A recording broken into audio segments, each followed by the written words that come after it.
আসসালামু আলাইকুম। আশা করছি সবাই ভালো আছো। তো এই তো বাসায় আজ হাঁসের মাংস রান্না করলাম। তার আগে হচ্ছে নতুন বছরের উদ্বোধন, ২০২৫ সালে ক্যালেন্ডার চলে আসছে বাসায়। তো সেটাই দেখছিলাম আসলে কীবারে আমাদের নতুন বৎসর আসে। তো হচ্ছে সেটা বের করছি আমি আরকি।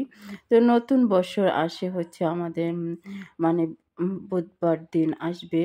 তো এই তো হচ্ছে কিটক্যাটগুলো আমি একটু বের করে বাচ্চাদেরকে দিচ্ছিলাম। তারপরে হচ্ছে হাঁসের মাংস রান্না করতে চলে যাচ্ছি আরকি। তো এই তো হাঁসের মাংসটা আগে থেকে ম্যারিনেট করে রেখেছি আরকি। হলুদ, মরিচ দিয়ে তারপর লবণ দিয়ে ম্যারিনেট করার পরে হচ্ছে প্রায় ১ ঘন্টার পরে আমি রান্না করতে আসলাম। তো এই তো দেখতেই পেলেন পেঁয়াজগুলো বেরেস্তা করে নিলাম। তারপর হচ্ছে মসলা দিচ্ছি আরকি। তখন হালকা হলুদ, মরিচ দিয়ে লবণ দিয়ে একটু ম্যারিনেট করে রাখলাম। তো এখন মসলাটা যখন একদম তৈল উপরের দিকে উঠে আসছে তখন হচ্ছে হলুদ, মরিচ দিয়ে তারপরে হচ্ছে একটু পানি দিয়ে একটু ভালোভাবে কষিয়ে নিলাম। তারপরে হচ্ছে এই তো ম্যারিনেট করা হচ্ছে হাঁসের মাংসগুলো দিয়ে দিলাম আরকি। তো হচ্ছে এটা আমরা রাতের খাবারের জন্য এটা সন্ধ্যাবেলায় রান্না করছি। তো এটা হচ্ছে ভালোভাবে কষানোর পরে হচ্ছে সয়া সস দিলাম।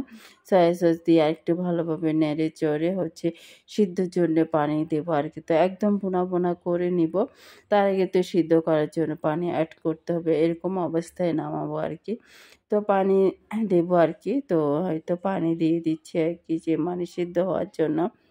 তো রান্নাটা অনেক ভালো হলো। একদম একদম ভুনা করে নিলাম রান্নাটা। তো এই তো দেখুন পোলাও রান্না হচ্ছে, খাবার টেবিলে নিয়ে আসছি।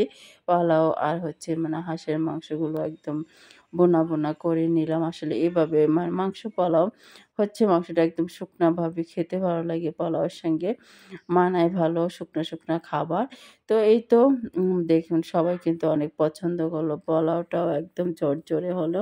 আমার কাছে পোলাও বলেন, মাংস বলেন একদম বোনা পোলাওটা একদম ঝরঝরে হলে ভালো লাগে। এ পর্যন্তই।